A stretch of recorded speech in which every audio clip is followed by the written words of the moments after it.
ഇന്നൊരു പായസം നമ്മൾ ഉണ്ടാക്കുന്നത്, അതും സദ്യയിൽ പ്രഥമ സ്ഥാനമുള്ള ഒരു അടപ്രഥമൻ ഉണ്ടാക്കാൻ പോകുന്നത്. അപ്പോൾ അതിനുവേണ്ടി 100 ഗ്രാം മട്ട അടയാണ് എടുക്കുന്നത്. അത് വലുതല്ല, ചെറിയ അടയാണ് എടുക്കുന്നത്, ചുവന്ന അടയാണ് എടുക്കുന്നത്. ഈ 100 ഗ്രാം അട നമുക്കൊരു 1.5 ലിറ്റർ വെള്ളം തിളപ്പിച്ചിട്ട് അതിലേക്ക് ഇട്ട് വെക്കാം. തീ ഓഫ് ചെയ്തിട്ട് ഇത് മൂടി വെക്കുക. ഒരു 45 മിനിറ്റ് കഴിഞ്ഞിട്ട് നമുക്ക് തുറക്കത്. ഇനി 1/2 ലിറ്റർ വെള്ളത്തേക്ക് നമ്മളൊരു 250 ഗ്രാം ശർക്കര ഒന്ന് ഉരുക്കിയെടുക്കാം. ശർക്കര തിളപ്പിക്കുമ്പോൾ അതിലൊരു അഴുക്കരി ഇങ്ങനെ പത പൊന്തിരും, അതിങ്ങനെ നിലത്തിരും കോര. അപ്പോൾ 45 മിനിറ്റിന് ശേഷം അട നമുക്ക് വെള്ളത്തിൽ നിന്ന് ഇങ്ങോട്ട് ഊറ്റിയെടുക്കാം. എന്നിട്ടത് ഈ പച്ചവെള്ളത്തിലേക്ക് ഇട്ട് കൊടുക്കാം. ഇത് ഈ സ്റ്റൈലറിലേക്ക് വയ്ക്കാം. ഇനി പായസം ഉണ്ടാക്കുന്ന അതേ പാത്രത്തിൽ തന്നെ നമ്മൾ ഒരു 2 ടേബിൾ സ്പൂൺ നെയ്യിടുന്നുണ്ട്. അതിൽ ആ തേങ്ങാക്കൊത്തും കാഷ്നട്ടൊക്കെ ഒന്ന് വറുത്ത് പോരാം. തേങ്ങ ഒന്ന് മൂത്ത് വരുമ്പോൾ അതിലേക്ക് കാഷ്നട്ട് ചേർത്ത് കൊടുക്കാം. ഇനി അതിലേക്ക് മുന്തിരി ചേർക്കാം.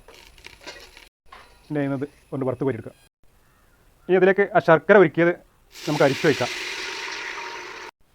ഇനി ആ ശർക്കര പാനിയിലേക്ക് വേവിച്ച് ഊറ്റി വെച്ച അട ചേർക്കാം.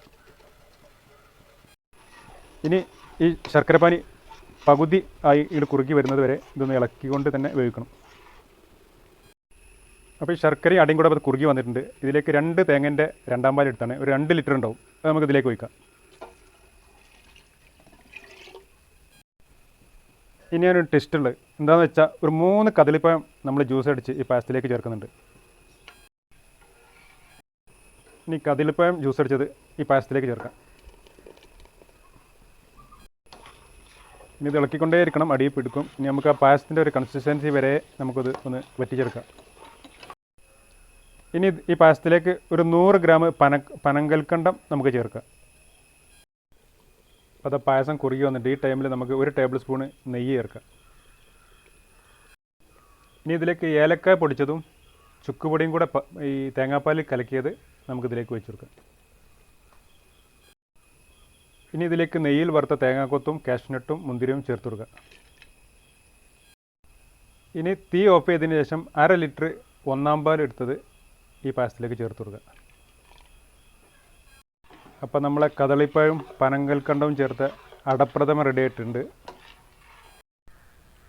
അപ്പോൾ നമ്മളെ വീഡിയോ ഇഷ്ടപ്പെട്ട എല്ലാവരും ലൈക്ക് ചെയ്യണേ, കമൻറ്റ് ചെയ്യണേ, അതുപോലെ ഷെയർ ചെയ്യുക, ഫോളോ ചെയ്യണേ.